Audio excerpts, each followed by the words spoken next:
Dans cette troisième vidéo sur les vecteurs, je vais te parler de la somme de deux vecteurs. Alors, on se donne 3 points A, B et C dans le plan, et la question est de savoir qu'est-ce que signifie le vecteur AB plus le vecteur BC. Bien, on se souvient de quoi? On se souvient que le vecteur AB, derrière, il y a la translation qui transforme A en B. Par cette translation, la figure F1 qu'on a mis en A va se transformer en la figure F2. Tous les points suivent le même glissement, donc la figure F1 se transforme en la figure F2 par la translation de vecteur AB. Ce plus qu'on met là signifie qu'on va enchaîner par une autre translation, par la translation de vecteur BC.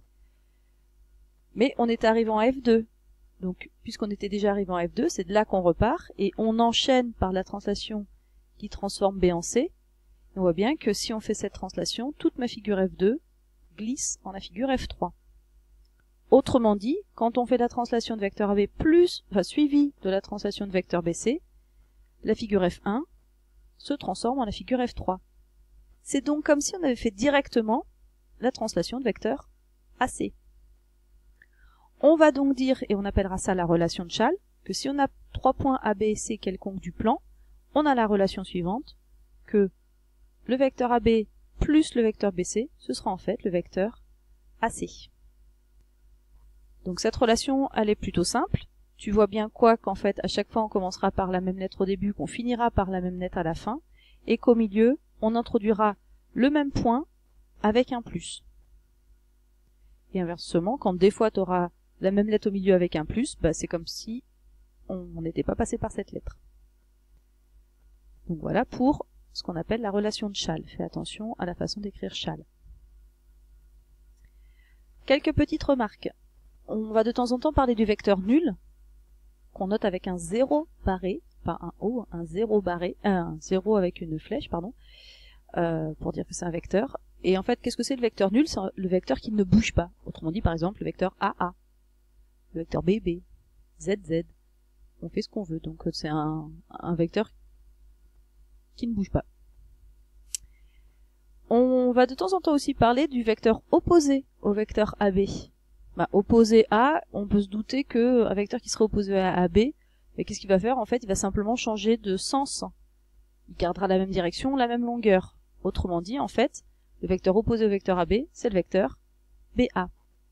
On peut le noter aussi, moins AB, autrement dit l'opposé de AB. On a déjà vu ce moins dans les additions, dans les nombres. On a aussi la relation qui fait que la somme elle est commutative aussi sur les vecteurs. Donc le vecteur U plus V est égal au vecteur V plus U. Pour t'expliquer ça, j'ai placé deux vecteurs U et V, le rose et le bleu. Si je les ajoute, donc je pars d'ici, je fais le vecteur U suivi du vecteur V, ben on voit bien qu'en fait c'est comme si j'avais fait ce vecteur orange. Parce que je suis parti de ce point-là, je suis arrivé à celui-là.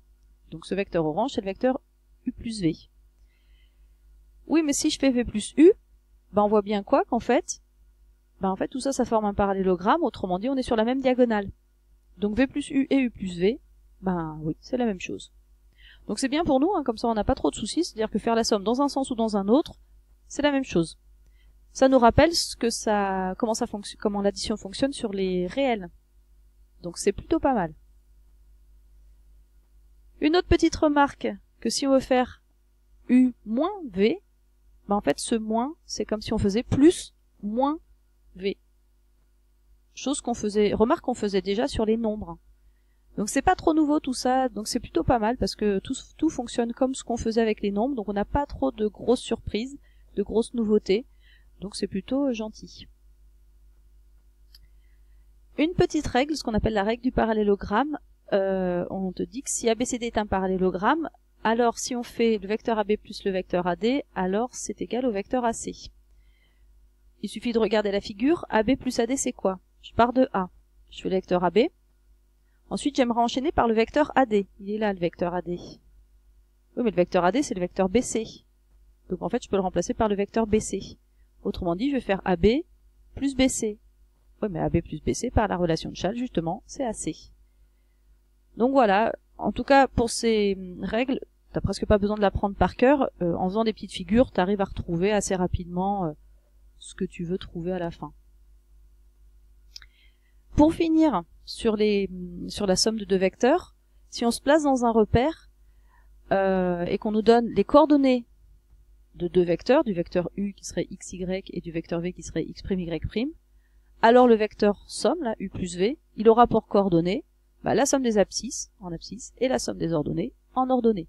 Donc c'est plutôt simple, tu vois que tu places le vecteur u, le vecteur v, tu fais la somme des deux et c'est réglé.